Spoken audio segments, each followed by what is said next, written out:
My name is Krishna. I am studying 8th class research in Dr. B.R. Ambedkar Gurukulam, Beta. My project name is rainwater harvesting. My theme is environment conservation, and my sub-theme is reducing the uses of underground water. My principle is to reducing the uses of underground water.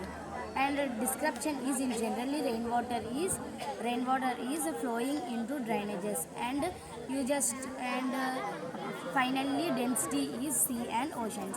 Its sources of fresh water became too useless. We are exploiting bringing energy to from underground water it used. Rainwater harvesting is the process of saving rainwater, and it is predicted that the next world war will over water, and this process will help to preventing floods and